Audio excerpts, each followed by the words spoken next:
It's not often life is forced to a halt, forced to slow down on command, brought to a screeching stop.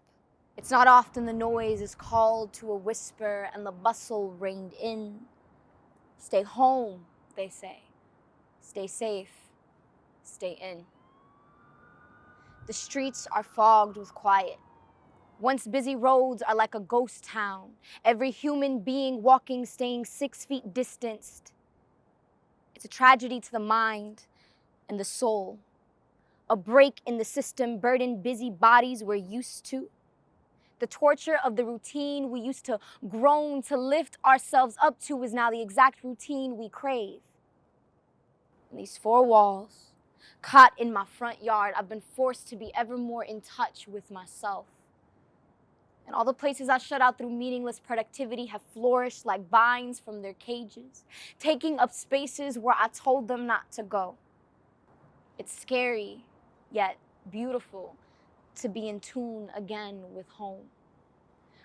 With the music deep in my spirit, with the slow pace of my heartbeat pulsing, a reminder of the life in me that I don't enjoy enough, the bittersweet cup of living.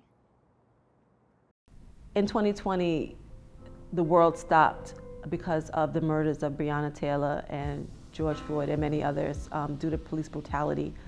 And at that time, of course, COVID-19 also was part of that framework. I'm a contingent worker at Viatris, a legacy Pfizer company. The statements and opinions expressed here by me are mine and mine alone, and they do not represent those of Pfizer or Viatris. They're here to be a witness to the very end of his time on earth. A lot of people, or some people in the world, don't believe that this COVID is actually real, this pandemic. But if you look at our logbook, the names never end. This is just what we did during COVID. It has every decedent that came here, where they were logged in our trailer, in our emergency trailer, okay? Just look at the names. They just never, ever end. Look how many names. There's probably 35 names on a page, and they just It's been very going. taxing for me, spiritually, psycho-emotionally, primarily, in terms of my experience dealing with COVID-19. Nas, Mobb Deep, you know what I'm saying? So Marcy Projects kind of gets his hype, gets his fame because of people like Jay-Z. 3 days later, they called me and told me I was positive for COVID. Called my family and FaceTime. When I FaceTime, that was the first time I'm seeing my tongue out my mouth. The doctor and the nurses told me it was just swole, and there was never mention it came out my mouth. That was a horrible experience. The world has reached another grim milestone in the history of the coronavirus pandemic is showing no signs of slowing down. Their point is the cure can't be worse than the illness itself. Yeah. What is your response to them? The illness is death. What is worse than death? Well, what if somebody commits suicide because they can't pay their bills? Yeah, but the illnesses may be my death as opposed to your death.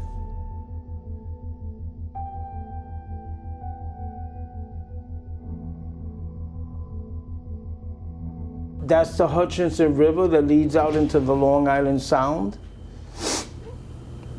And you can see the drawbridge every once in a while go up, if I'm not mistaken. I don't know if you can see it from here. Cool thing is, in the summertime, when they have 4th of July, you can see fireworks from this window. You don't even have to leave. People on the street don't ask you. They don't ask you for your intimate feelings. Most of the time, people don't want to know what happened to your arm. They don't want to hear the whole,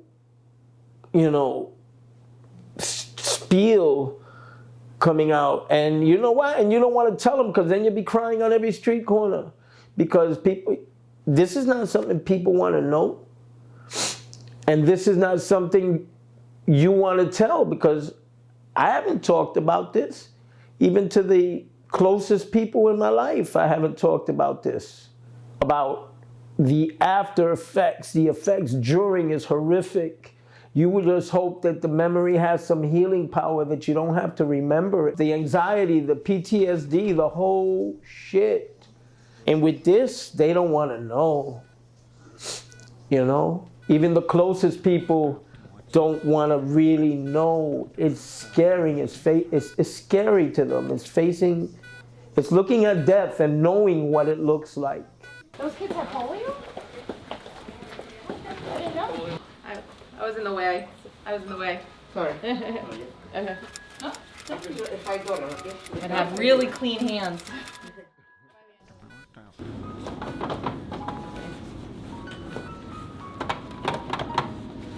The virus activates the immune system. All viruses activate the immune system. They're an intruder. So they get into your body and your body sends off the alarm. Intruder, right? So all of your cells go to attack it. And then that normal things that happen in your body, like normal blood clotting, meaning, oh, I got a cut, it'll clot, but I didn't have a cut, so it shouldn't clot. That went off. So in some people, it was that their immune system fought this virus so hard that it started fighting itself. It started actually attacking lung instead of attacking the virus. It started actually causing the blood to clot in a way that wasn't even about the virus. It was an over response, a really amped up response, and that's why one of the first drugs we found that worked was steroids, because it basically dampened the immune response. Anyone who is critically ill is going to, basically send all of their blood to their critical organs, and so they're going to try and preserve their heart, their kidneys, their brain, and so it often means that you are not delivering blood to the arms and the legs and other areas, and so we know that that can happen in addition to blood clot. We know that there are more blood clots with COVID, so one could draw a connection between those two. 2010 and 2014, 2 days away from each other. My father was 210 after 7 years of bone cancer, and my mother, and that was August 12th, and my mother was 214, August 14th, from pancreatic. He went in 7 years, she went in 6 months. You want to talk about COVID, cancer. How much research have they been doing of cancer and they haven't cured it, or any deep forms of it, You never get over the death of your parents, man. And that even when they die naturally, you never get over that. You may have levels of acceptance, but getting over it, nah, never do. Unless, even if they were bad parents, you don't get over it, because there's always that.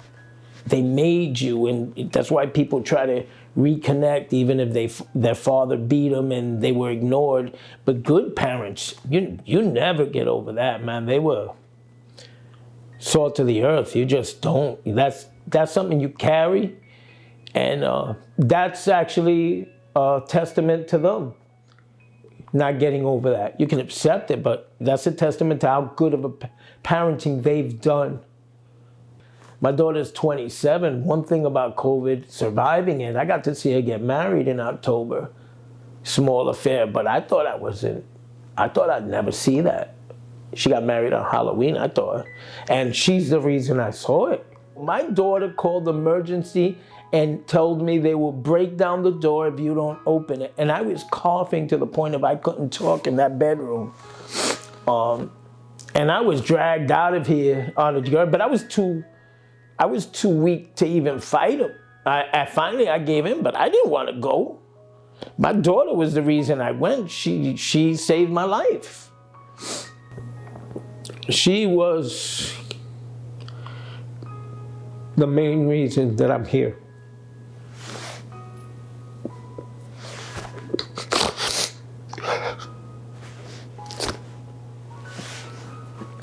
It's a lot to put on somebody that young. She's only a 27-year-old kid, and you're responsible for somebody's life. So, yeah, it was tough on her, and I'm sure it took a toll. And it's made things a little awkward because, kids aren't supposed to save your life, So, it's tough. If one person wears a mask because of what I said here today, then the job is done.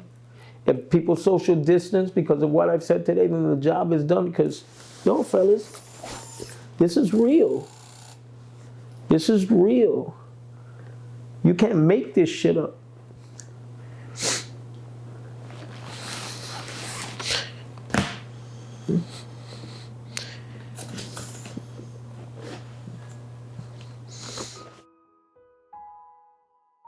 Illnesses may be my death as opposed to your death. You said, they said, the cure is worse than the illness. The illness is death. How can the cure...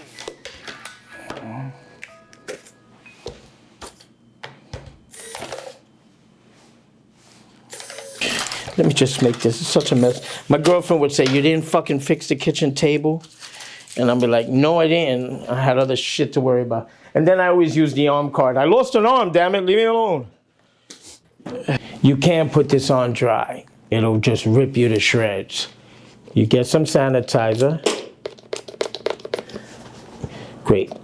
Now the sanitizer's giving me artistic differences. Today I wore it for 5 hours. My top was 3. And you get the excess if you can, because without wetness, and then you find the right angle. Came in easy. Okay, now I'm in, and the bone is already desensitized for today. Every day is a new feeling. Like it hurt this morning, doesn't hurt now. Might hurt tomorrow morning. Thumb moves, open. You see, as long as I keep the arm tense, I can close. The minute I relax it, opens. COVID became a thing was, I was already sick. By the time I knew of it, I was already sick. It just swept over me before I was direly sick before I even knew what it was. I was coughing up a lung, and next thing I knew, I didn't think I had COVID. I thought I had a cough. It was already too late. It's an assassin. It's the worst assassin ever. It came and it took me and I didn't even know. The best assassins in movies are the ones who kill you before you even know what's happening. And COVID is that. Oh man, it's the #1 with a bullet assassin. COVID was, you got it and you're sick and you're coughing up a lung and you're in the hospital and you still don't know what you have until somebody tells you, oh, you got COVID. And everybody was trying to get in to see me. My son's NYPD turned away. My daughter couldn't see me. We were only in phone contact. People from my job, officers who I won't name, were impersonating family members to try to get to see me.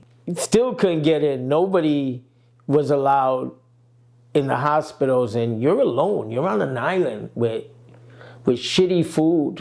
and you're on an island and you're alone and you're saying, I'm gonna die alone, which is practically everybody's worst fear, to die alone. Total isolation, hallucinations. I don't know what was real, what wasn't real. I hallucinated that I died. And there were mariachis, believe it or not, playing at my, as I lay on the ground, dying. And faceless people that you don't know, that you're hallucinating that they're stealing your things and other shit. I had no doubt in my mind that they couldn't save me. My oxygen levels were low. My lungs, fire is not the word. There was no breathing. Breathing was not an option. You had oxygen tubes up your nose. In my delirium, I would pull them out. And I don't remember a lot of it. I was fighting the attendants that they had to sedate me. I don't remember it. I fell out of bed once. I remember that because it hurt like nothing I've ever experienced.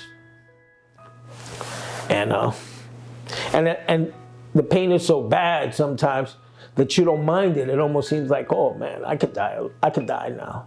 They wanted to intubate me, and if you intubated me, I was gonna die. And actually, I didn't want to be intubated. I asked my daughter to let me die. And she wouldn't let me. But I thought the minute they put me under, I'm done. I'm never gonna come out of this. I've seen enough doctor shows to know that, actually I got it from a doctor show that 50% of the people who went under died. And when I came out of intubation, you know, nobody was more surprised. Intubation is like you go to sleep and you either wake up or you stay asleep, nothing in between. Dreams, bad dreams, and nightmares, but nothing in between. And you wake up and then your arm is a mangled mess.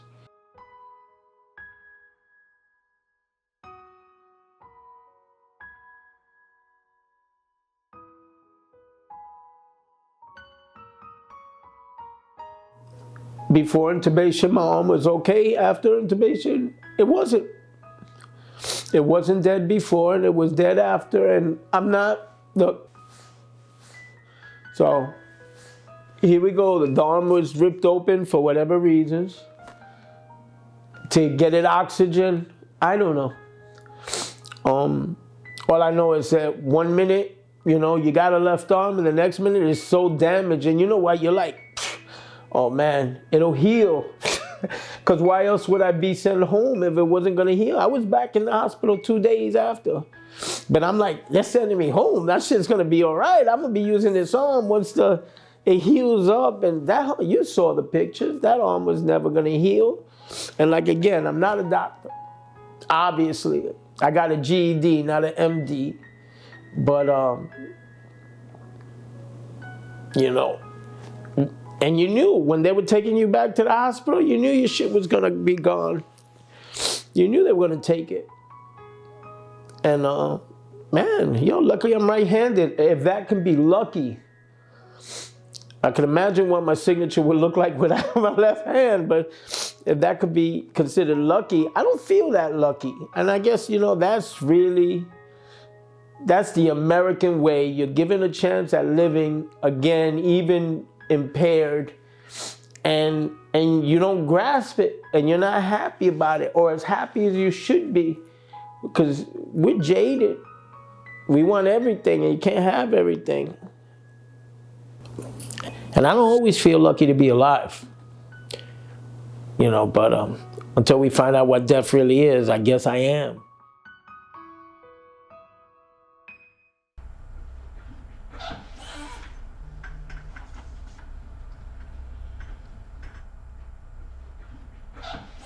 A lot of people, or some people in the world, don't believe that this COVID is actually real, this pandemic. But if you look at our logbook, the names never end. This is just what we did during COVID. It has every decedent that came here, where they were logged in our trailer, in our emergency trailer, okay? Just look at the names. They just never, ever end. Look how many names. There's probably 35 names on a page, and they just keep going and going. So this is our emergency trailer that we needed to set up sometime in March, because the amount of cases that Hebrew Free Burial was receiving was something that we never dreamed of in our life. Okay? Right now we have emergency PPE stored here, because even that's in such short supply, and we don't know when this pandemic is going to end, so we constantly stock up on gowns, masks, goggles, gloves, everything that we need to protect ourselves. When we got this trailer up and running, we probably had 25 or 30 funerals that people needed to come in here in an emergency. They needed refrigeration, and the calls were just, you couldn't imagine how the calls kept coming and coming and coming. People who needed help, people with COVID, who had COVID, their father or mother passed away, and the family had COVID. So we needed to do something fast and at the spur of the moment. So we purchased this trailer. We had a generator outside for 3 months every day until we could finally get this hooked up. And this trailer was full. Every shelf down the aisle was full. And every day we were doing between 8 and 15 funerals, 6 days a week. So people who say the COVID thing is made up, they really have no idea.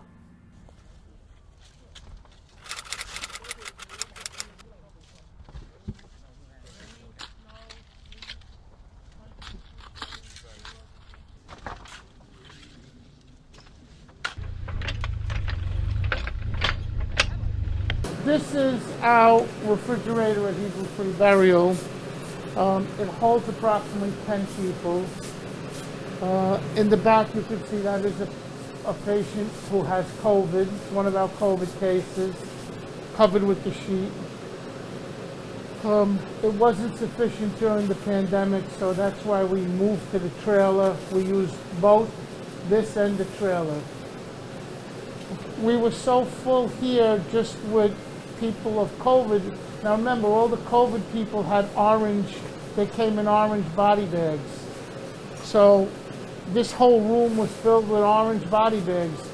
It was a sight to actually see, just person after person in bright orange, body bags with their names written on them. It was heart-wrenching. We also get people from all around the country who can't afford a funeral, whether it be in Los Angeles, Phoenix, Florida, and somehow the body comes up to us. We get the body up through donations, through people who give charity, and we give them the same funeral that everyone else has here. A rabbi, a minyan, Kaddish is said every day. Okay, so it doesn't matter who you are or what you are, everyone is treated the same at Hebrew Free Burial. During COVID, we all came in and we started, everything was with PPE to make sure everybody was safe. And no one took any chances of anything. First thing we did was we unwrapped these suits. As you can see, they're all one piece. Zip it on.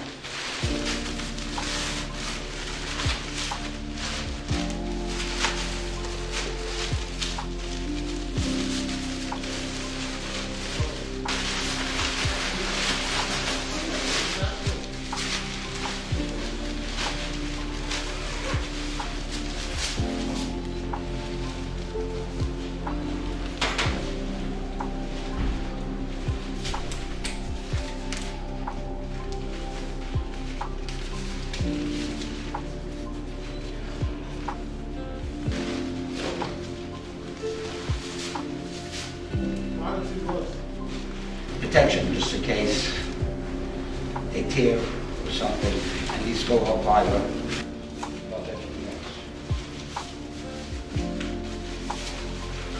So we're very fortunate, actually blessed, to have a cadre of volunteers who attend burials when there's no family or friends to attend the burial.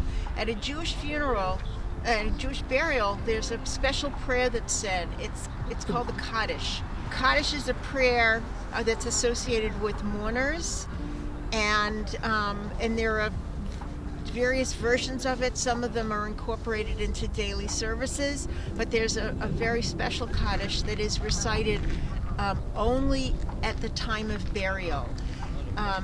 And you need a quorum traditionally of men at the burial to be able to have this prayer recited. And we have this cadre of volunteers from the Staten Island and sometimes New Jersey area who come sometimes on a daily basis and attend funerals of people who they don't know. And they listen to the eulogy, because our rabbi always gives a eulogy even when we know almost nothing about a person. And that's actually the case with the burial we're doing today. We know very, very little about this man who died of COVID. And they're here to be a witness to the very end of his time on earth.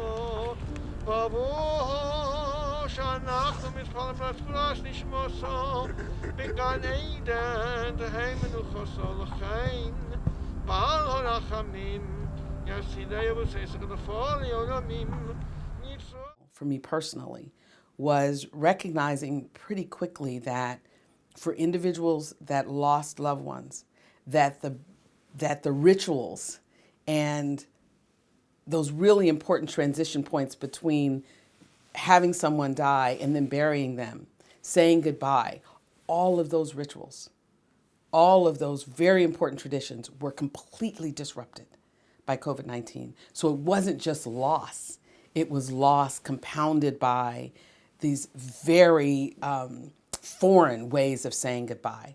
That was a huge part of their pain, was the loss in these sort of regular traditions for grieving. That's the front of the chapel. There's a screen there. This can be webcast anywhere in the world. Most of the times it is. This is one of the tools that we used during COVID to help all the families that were just scattered and could not attend the funeral. We can't really talk about the COVID-19 crisis without talking about the pure devastation that it had on the families and the extended families and the friends. I don't think anyone in this world does not know someone who passed from COVID. And the funerals that we had was just so different from what the families are used to. No one could attend. It brought the whole funeral industry into a different light. The pandemic got really bad really fast. I think that's what really took our breath away. It was, I would say, controlled mayhem. We had never experienced anything like this. Our average burials per year is about 360, which comes out to about 7 per week. And here we were having to do 12 in one day. I think Pine Lawn Memorial Park one day had 75 funerals, which is just an astronomical amount of burials to handle in one day. And it was, you couldn't even stop to think about it because if you did, you would just be overcome and really it would stop you in your tracks. It was devastating. That was a time in Brooklyn and in New York City where they had a lot of tapings of video footage of refrigerated trucks where they were just putting all of the bodies into these massive trucks in front of hospitals. And so it was a devastating time for my family. Look at hospital, they put the bodies in the back of a freezer truck, y'all. For real, they put the bodies in 18-wheeler, y'all. It's hard to believe this. Well, the mobile morgues are basically refrigerated or freezer trucks. We now know, and all the hospitals know, in the beginning, they weren't prepared. They were putting the bodies one next to each other on the floor on like mats or rugs. But that soon was not enough, so they all had to build emergency racks where they can store 50, 100, 200 bodies in these refrigerators. They were in every hospital in the city, had them. Such a surge of death and an overwhelming number of bodies that the funeral industry was not able to accommodate this surge. New York City was at that point the worst hit. The other parts of the country were not in the same situation as New York. New York was really, ground zero for COVID in the spring. There was a field hospital set up in Central Park, and hospitals had to have these morgue trailers. And the medical examiner's office in New York had 60 of these trailers around the city. And each the way they configured their trailers, those trailers could hold 100 bodies. So at certain points, there were 6,000 bodies in these portable morgues all around New York City. Most problematic part was that none of these people seen their loved one. And now they want you to open the casket. They wanted mom or dad dressed in clothing. And if the body was not treated and the COVID was not killed, you know, it just ran a greater risk of them catching COVID. So a lot was not known about this COVID in the beginning. You know, we had kind of a learning curve as to how to treat it, what we needed to do. Families came for the funerals. We limited it to one car. They had to stay in the car. They couldn't come out of the car. They had to be masked, and the rabbi would conduct the funeral on his phone, and it was heartbreaking. So there's a lot of these stories, and just the families grieving and crying, the people calling all night, help me, please help me, can you take my funeral? It was just terrible for all of us, and it's every funeral home in the city that had the same problems. I felt I was surrounded by death, 360 degrees. It reminds me of what went on at 9/11, you know, the same trauma, that the people are just so beaten up. All of their religious beliefs are changed because every funeral is set to some sort of religion, not religion, but this COVID broke all of that. There's no chain where the families could come in, they could grieve, friends could help them, come and comfort them. Everything was done in an hour and out to the cemetery, and the cemeteries were so overloaded, they gave you 10 minutes, and that's really all they can give you. You know, one story that will show you the impact of what it was like at its worst. Every week, one of my staff people, Donna, goes to the health department and has to pick up death certificates. They have to be manually picked up. And usually when she goes, she picks up 6 or 8, or, you know, if it's been busy, 10. And that day when she went to pick up the death certificates, there were 72. And Donna, who's a very strong woman, broke down and started crying.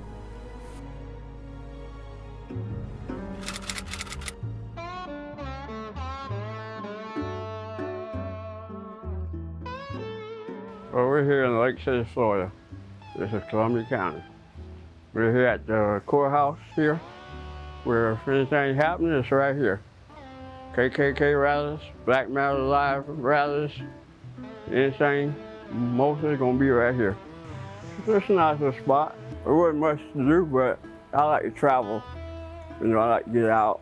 You know, even if I don't do anything but go somewhere and get a hotel and just chill out, you know, just to get away from the town, you know, but I do a little shopping and stuff, you know, or go visit family. You know, well, I work for a transport company, you know, so I work with veterans, and when it hit, I mean, a lot of people wasn't really taking it serious, you know, but we did necessary steps of gloving up, mask, sanitizer, but it happens, you know, it happens. You know, you can't be too careful because that's when you're definitely gonna get it. You know, and for me, I just happened to be at work one day and I just brought a guy here and I just wasn't feeling good, you know, so I asked my boss, can I go home? And he said it was okay. As I got home, I started feeling a little worse, you know, so I went to the hospital, called my wife, said I'm going to the hospital, and got to the hospital, they checked me out, did a test, and let me go. And 3 days later, they called me and told me I was positive for COVID. And my heart just dropped, you know, because I knew I have underlying conditions. And, you know, even though I'm a strong guy, it don't matter how strong he is. If it hits you, it's gonna bring you down. I felt like I was hit by a semi-truck. I was just that weak where I didn't want to do anything. And where I was, you know, starting to breathe heavy, you know, having shortness of breath. You know, I couldn't get my breath. It took about an hour before they saw me, but the doctor wanted to send me home. And, you know, I had told him, I said, sir, I can't hardly breathe. and then I have asthma and bronchitis. So he said, well, let me speak to my supervisor. So he spoke to a supervisor, and he come back and said, we're going to admit you. I mean, my wife was worried the whole time. Every time you get a phone call, you know, she's expecting bad news.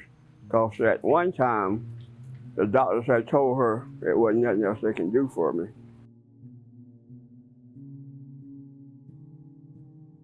Because everyone has a different reaction. It goes from the spectrum with sniffles to being in the ICU going, you're going to die. So you don't know where, how, even if you contract this, you don't know where you're going to be. The majority of if you're a betting man, you would say you would be very asymptomatic, or because the majority of the population is. Anthony's mom Googled us, and it essentially found my paper, and she emailed me. And I thought it was a joke at first. I was like, okay, it's just a random. We get so many of these random emails regarding something. So I was just texted back, okay, I'm happy to help, but please, do you have a picture showing your son regarding his condition? So she sent me the picture, and I was like, okay, I know I can help you. We've done this before. I know how to treat this condition. And the reality of it is, no matter the surgery I planned him will give him a better quality of life, because the way she described it, and from my previous experience with these patients, they have a very poor quality of life because they can't eat and they can't talk.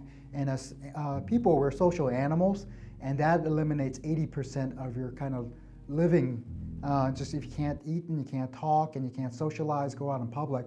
So I knew right away with that conversation I had through email that I could help Anthony out.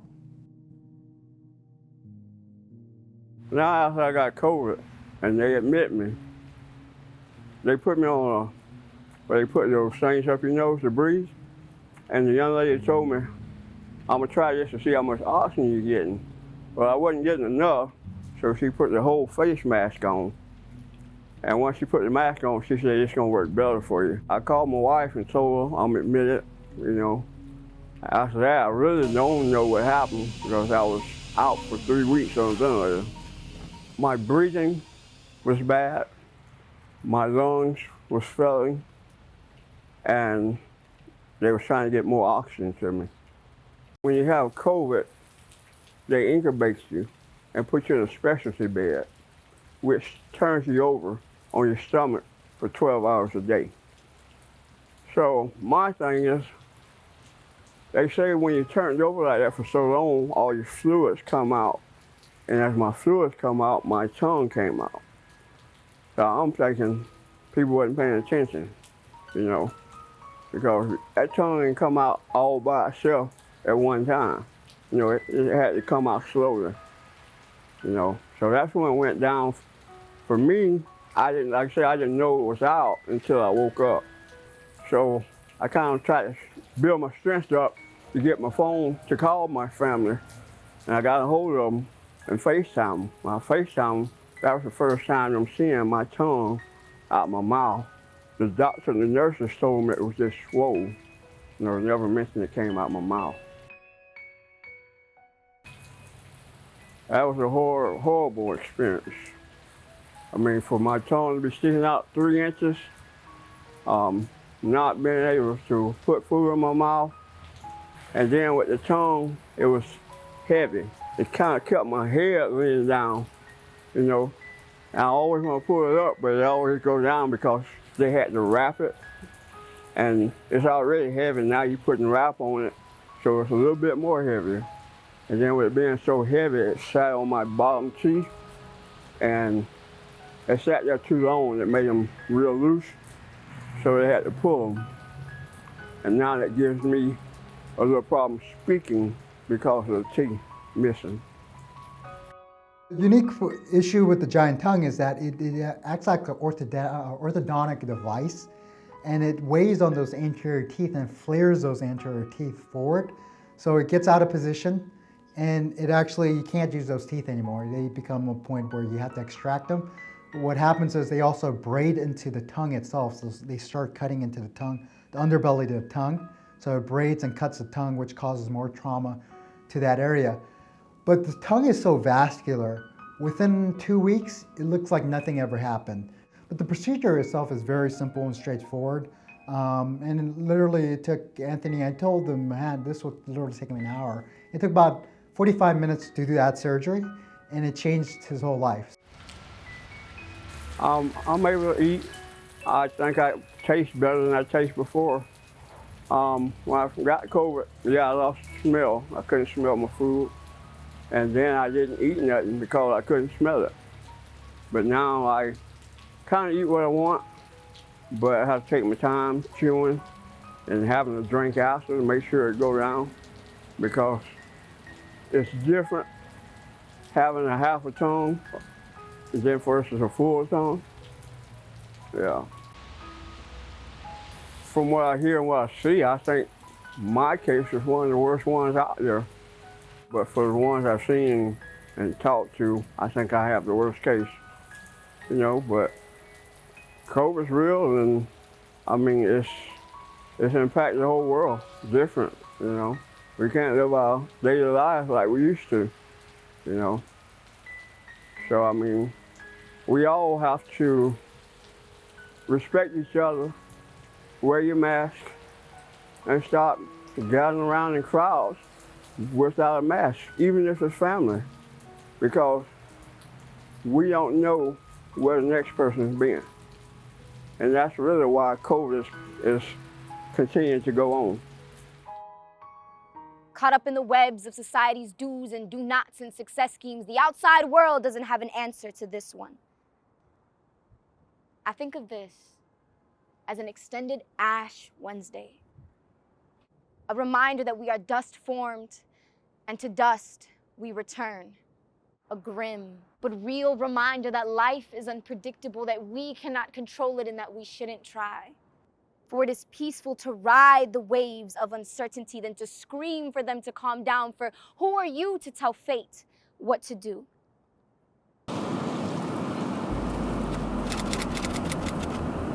How's it going, sir? Captain Mark Hitza. I'm a public affairs officer with the Rhode Island Army National Guard. And the National Guard is here at the test site performing a number of functions, including running traffic control for the PCR test, which you see behind me, as well as running the Binex Now rapid test out of the Dunkin' Donuts Center behind the camera. No patients, but okay for staff. Okay. So during COVID, our floor, which is Podium 7, was one of the COVID floor. So, and I vividly live like the people with COVID every single day. And COVID is a real thing. And I have seen people die from COVID. We were floated to the inpatient units to help out the COVID units and to help out the nurses there. I know there's been a lot of like healthcare people who have had it like much worse than I have personally. I tested one of the first people for COVID. I remember my hand shaking when I went in the room. But fighting the pandemic in the hospital, and my husband's an intensive care doctor, yeah, super scared, super scared. Trusting in science, trusting that these masks work. But I remember my hand going to do this test. You know, you have to stick it up someone's nose, and basically when you pull it out, it has these little edges on it, and so there's this risk when you pull it out, if you fling it too much, that some of the virus can go through the air. And so I remember sticking it in this woman's nose and then trying to like carefully pull it out so I didn't fling it, and then messing up on the way out of the room, taking my gloves off in the wrong order. Yeah, sure, it was terrible. It was a huge undertaking because we had to do it both for the main medical center here in Lebanon, New Hampshire, but also for all of our kind of member hospitals and to work with other hospitals around the state. There are areas where it got up to 1 out of every 4 patients in the hospital had COVID. We got up to a point where we had, I think at the highest it was over 270,000 new cases in a day. We were having days where we had over 4,000 people in the country that were dying from this illness. Most recently, we've had days that are down around 130,000 new infections, and It's interesting that we, at this point, are calling that a success. It still is a huge number of people, but it's down quite a bit from the 270,000. Like if I have COVID, it's on probably my mouth, my nose, and my eyes, my mucous membranes, and I cough. And the big controversy earlier on was how far does that cough go that could infect someone? And that's where the 6 feet came, because basically we're saying the cough has a droplet, and that droplet can travel 6 feet and then it'll drop to the ground. So if I coughed on someone within 6 feet and that cough got on their hands and they touched their eyes, you know, on something they shared and they touched their eyes, touched their nose. We all touch our face all the time. We don't know we're doing it. That's how it spreads. It spreads from someone coughing on someone else, someone kissing or hugging or some sort of contact, whether it be, you know, roughhousing or sports related, just contact where your body touches someone else, and the virus can go from that. The cough, which goes 6 feet. And then early on there was this idea of aerosolization and airborne, and what does that mean? And I mean, there are cases, especially on that cruise ship early on, where people weren't near each other and they got it. So that brought up the question of, okay, it's not just 6 feet. It's that this thing that I coughed out, the tiny, tiny, tiny little particles of spit, tiny, tiny, can travel more than 6 feet, go in a vent, and come out in another room. And so that's the airborne part of it. But one thing that we know in terms of COVID-19 is that most of it comes from close contact with infected individuals. And we understand that the amount that the other individual has impacts how easily it is to transmit. So individuals with very high what's called viral burdens are more likely to transmit than those that have very low burdens. The issue is, and it became very clear through the course of this pandemic, is that the amount of virus that you have does not necessarily correlate with how sick you are. So when I really did start to get nervous about COVID-19 more than anything was when we found out how easily it could spread from people who had no symptoms at all. People can spread asymptomatic. The other disease, it's a very smart virus like that. You know, if you have flu, you want to be curled up in a bed. You want to be curled up in a bed and not out coughing on people because it hurts your body. You want to just be curled up and away from everyone. This virus, some people were able to spread it without even being sick. So we didn't even know where it was. By the time, we didn't even know it was here when it was already here. So we're 10 steps behind the virus. That's why it got spread so quick. Those individuals with no symptoms that are less likely to adhere to the guidelines of the CDC were the cause, I think, of a lot of the community spread that we were seeing.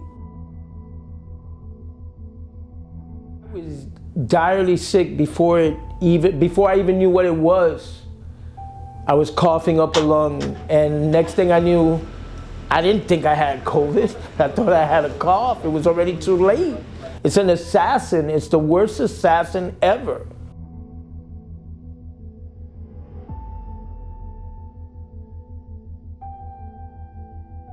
So you can get the illness, and basically anyone can get the illness, but then you're asking who's going to develop severe COVID and death and hospitalization.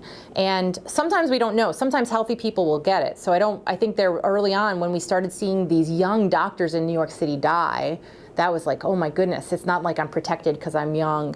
But so obesity, so having, if you're a little bit fatter, if you have diabetes, if you have blood pressure issues, those were the ones early on and age. Age was a big factor too. Although I saw, in March, April, and May, there were some 90-year-olds that just, walked through this without much of a problem. So it wasn't an absolute. There were no absolutes that this 90-year-old's going to die and this 40-year-old's going to live. You could never say that. I mean, you would say it the first time you went in, oh, sure, but then it didn't come true. You would lose patients you didn't know you were going to lose. I was a little concerned that if I got it, that I could have a severe case just like anyone else. I didn't think I was protected from potentially having a bad outcome.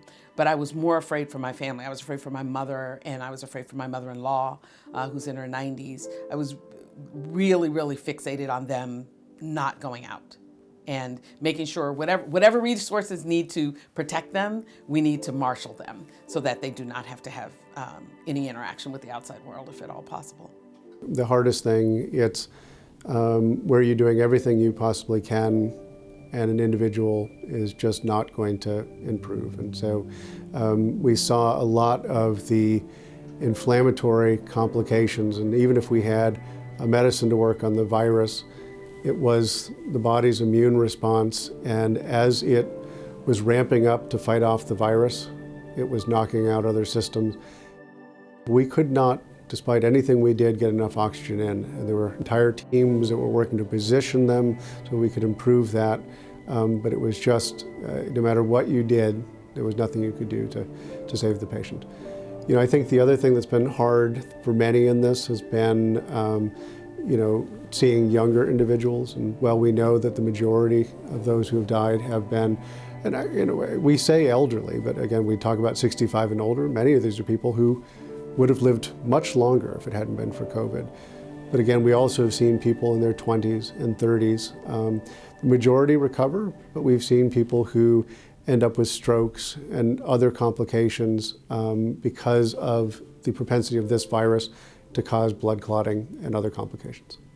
So hopefully that explains it, but I do understand it's real. And that also comes in with the cloth mask and the surgical mask and the N95 mask. So like the cloth mask is going to prevent you, if you have COVID, from giving it to someone, but it's not going to prevent you from getting it. The surgical mask will prevent you from giving it to someone and you from getting it.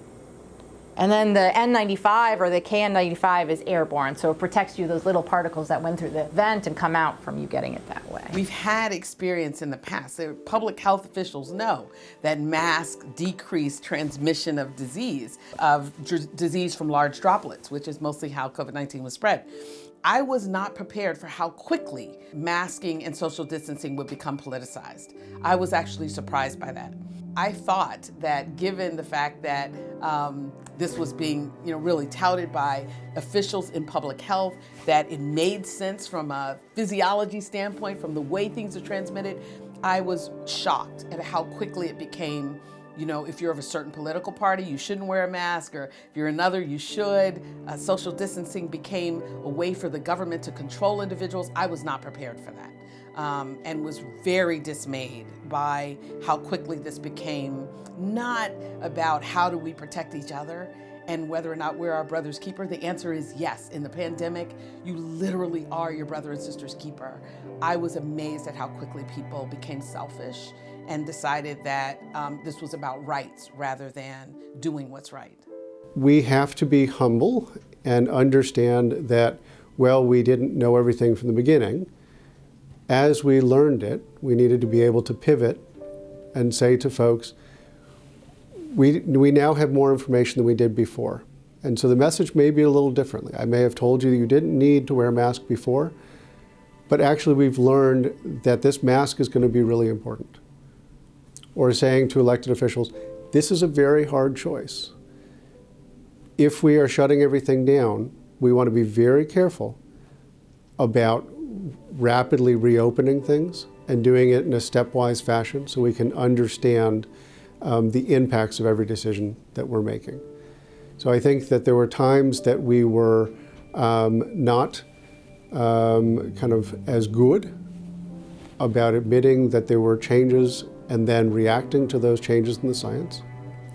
I think as well, we at some times allowed politics to get ahead of science. And there's a lot to learn from that. The federal government did not rise to the task of talking about this early on, investigating it early on, anything. So I guess we needed a leader. We did not have a leader.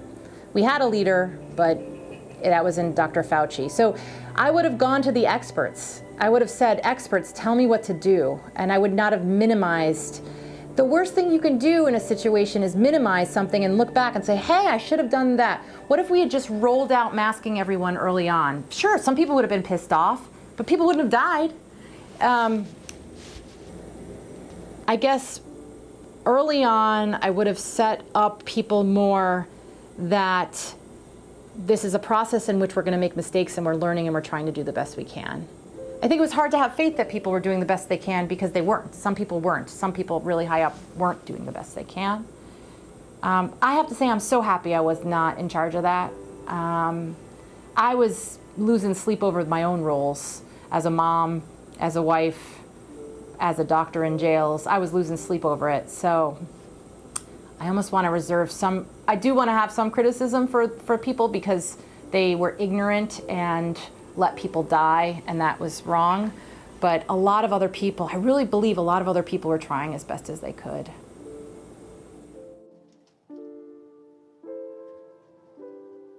Hey, Daddy. Me, your princess, Jacqueline. I really need you, Dad. I really need you to wake up. I need you to come back to us, Dad. Please come back. Hey, Dad, it's Justin. Days are getting warmer, the sun's shining longer.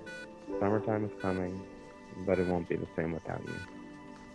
So when you wake up, and I know you'll wake up, we can dust off your wheelchair and play some basketball. I love you, miss you, and can't wait to play again. I love you, Daddy. Mwah. When I think about my dad and the bond we have, consistency is one of the words I think about. My dad's always been there. He's shown me so much strength. He's gone through so much in his life, and he always had a positive outlook. So I just remember him teaching me those life lessons that, you know, keep pushing through things, making through things. We would sing, he taught me how to dance, how to ride my bike. He helped me be fearless. And it was by me watching his baby that it seemed like anything I could do was possible. When my dad was in the hospital, this was the whole beginning of COVID. You know, people are trying to figure out what's going on. You're not allowed to come in, you're not allowed to be there. And all I could think about is if I'm just there with my dad, if he could just hear us, just know he's not alone, maybe it could make a difference. So my dad loves music. He was gonna be a dancer before he lost his leg, and so I made a CD that had important songs that were in his life, and then I got voice messages from his brothers and sisters, voice messages from John, Justin and I's children and his grandchildren. So it would play throughout the day so he knows that we're there. I wanted people to know people who love him are there, and when he's in a coma, you know, we don't know what people can hear, not hear, but I just felt that if he could feel our presence, if this is the closest I can get to my dad, the closest our family can reach to him, maybe he'll hear us, and maybe he'll feel safer, and maybe he'll come up. Even though there's a pandemic going on, nothing can separate him from his family. And I wanted to be there. If I could, I would have physically been there. I used to actually stand out in the corner of the hospital and stare at my dad's window, because it was physically the closest I could technically get to him. And I would just say prayers, and I'd talk up to the window as if he was there. I'll never forget that day. I was just cleaning my room a regular day, and I felt like something, like my spirit was moved, and something said, call your dad. And I truly believe it was God. I dropped everything I was doing, called my dad, and as we're talking on the phone, I hear him like this labored breathing going on, and like his breathing's increasing, he sounds labored. I was like, Dad, I think you need to go to the hospital. I think you're sick. And he's like, I had a fever.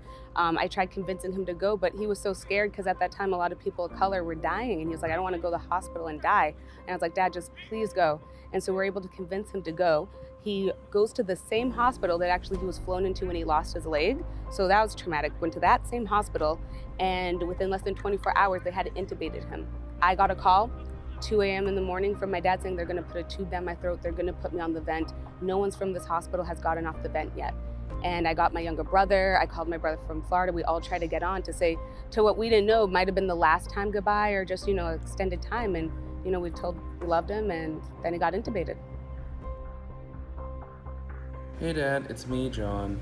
Just wanted to show you this cool picture of us. It's just one of my favorite pictures. Just reminds me how wonderful it is to be with you. And I know that you're gonna get through this. I believe in you. Waking up every day and making decisions that I didn't know would either kill my father or save his life, and having that type of responsibility.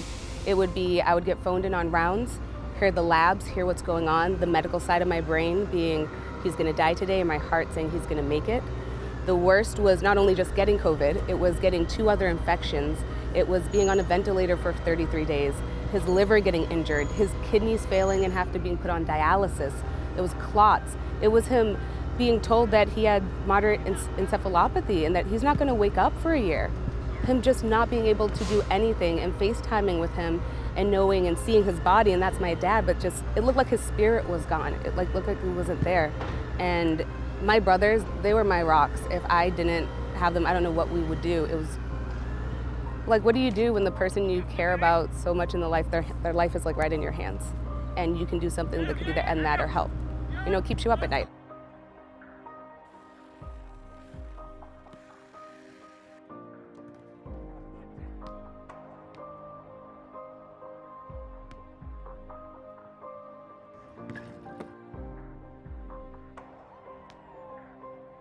COVID was very scary to me.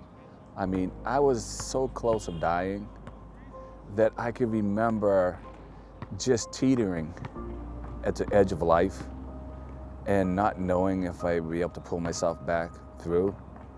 And I just remember just fighting to do that and to pull that through and to get there. And then waking up and seeing, you know, tubes in my throat being trached, because I was trached. And just being on the machine and trying to breathe and then off the machine and everything.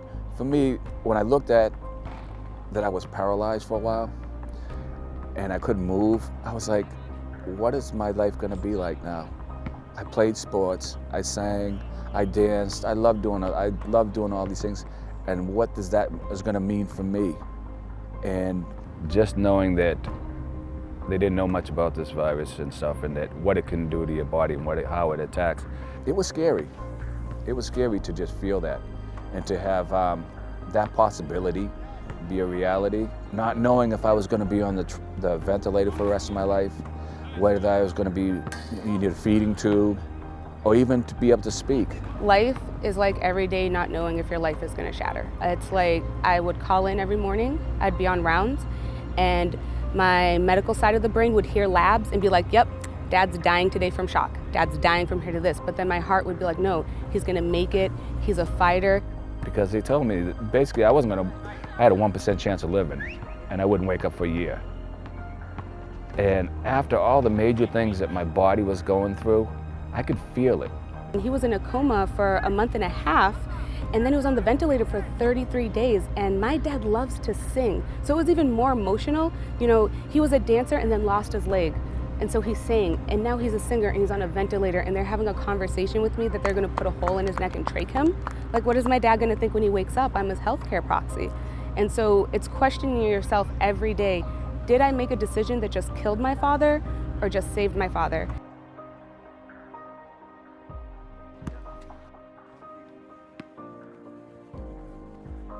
It's so good to be able to touch and feel my father again, because visitors for a period of time couldn't even go into the hospital. So even just be able to be this close is a miracle and wonder in itself. So when you wake up, and I know you'll wake up, we can dust off your wheelchair and play some basketball. I love you, miss you, and can't wait to play again. Just when you get out the hospital, it's not, oh, I'm magically better. COVID wreaks havoc. You're fatigued. You have to do physical therapy.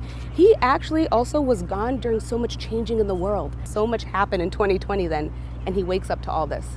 And we have to help him readjust to society. He had to learn to walk. Here's a man who had to learn to walk for the third time in his life. When he was born, when he lost his leg, and now again. He had to learn how to speak without just having a valve. Here's a man who loves to sing. And he could still sing. That was the crazy part. He would put his hand over and be still able to sing, and then it healed up. And then now he can sing. I was overjoyed that he could sing. He had the tube out, and now we can slowly move. Like, for him to play basketball with us, you know, it might look like, oh, that's an ordinary thing. That is dedication and work and God and the healthcare team and just love and family and everyone. It's gonna be a long journey still, but my dad's amazing. He doesn't quit. Like, he perseveres. He is the epitome and definition of strength. I love singing, and I sing because it releases the stress, and it's joyful for me to do that. And so I do that. So It's a Wonderful World is just the pinnacle of it. It's a wonderful world. It's what you make it. That's why it's so it hits home for me when I sing that song. Because it not only brings smiles on my face, but other people feel it. They sit there and they go, wow, all these troubles and all these things, but it is a wonderful world. I've learned much more than I'll ever know, and I think to myself, what a wonderful world. Yeah, I think to myself, what a wonderful world. Ooh, yeah. Good job. Thanks. Well done. I think of this as a golden moment, an opportunity to let the soul inside you speak buried truths, an opportunity to pick up old instruments from which you once found purpose, to pick up old relationships with people you love that once gave your heart a reason to keep pumping, a chance to mend wounds that have been left unattended, to bring light to places that have for so long been abandoned.